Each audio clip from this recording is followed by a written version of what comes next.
Welcome to Be Your Own CFO. I'm Frances Schagen. You'll learn what you need to build your mission-driven business and make it financially healthy.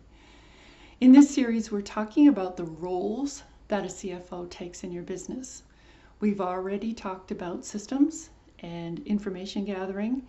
Today, we're going to talk about, in this one, we're going to talk about decision making before we get into planning and modeling. So decision making in your business, I know we've all felt this, where we've had a decision to make and we just didn't know how to make that decision. Well, a lot of times it's because we just don't have the data. And so part of a CFO's role is to make sure we have information when we need it so that we can make decisions. You want to be able to make decisions objectively, and that's where this data comes in that you can gather within your business. So data becomes information, which becomes knowledge, which becomes the wisdom that is your business.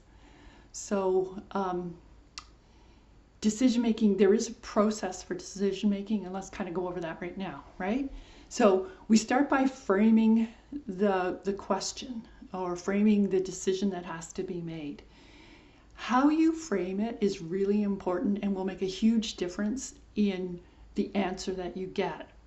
So for instance, suppose you want to increase revenue. There's a couple of ways to think about that. You can say, how do I increase revenue? And then that's going to open up a whole wide gamut of different things you can do.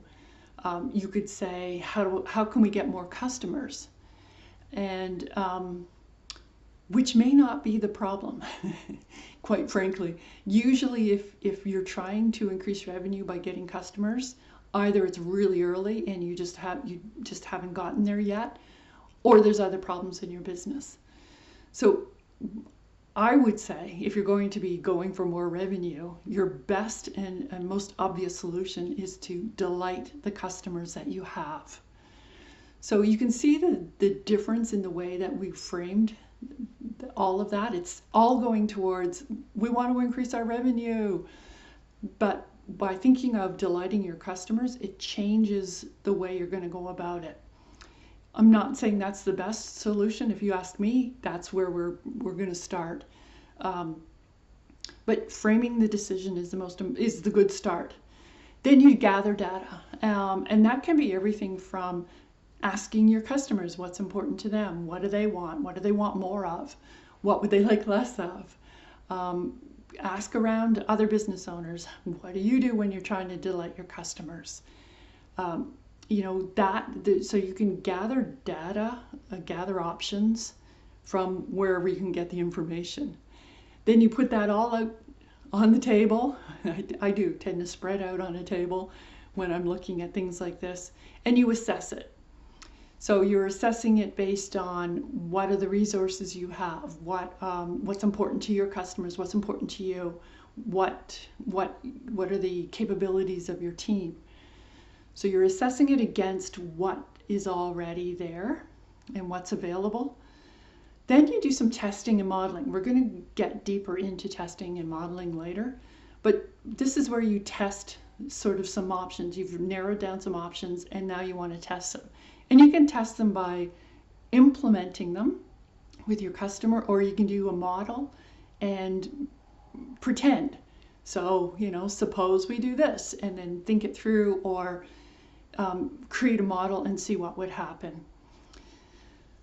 And then you make your decision, your final decision. Do a gut and heart check, because that will tell you whether it's real or not.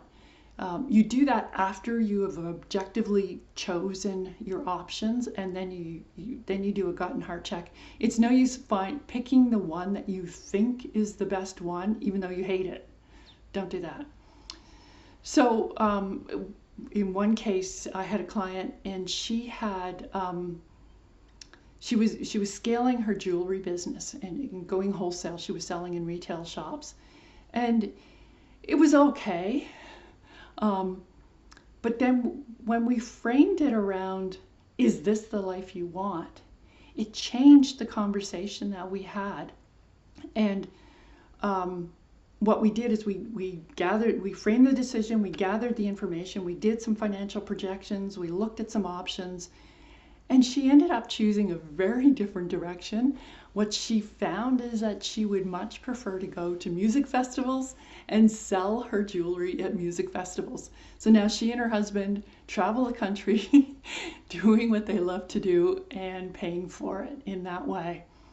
So decision making, that's how you do it. Next time we're going to talk about planning.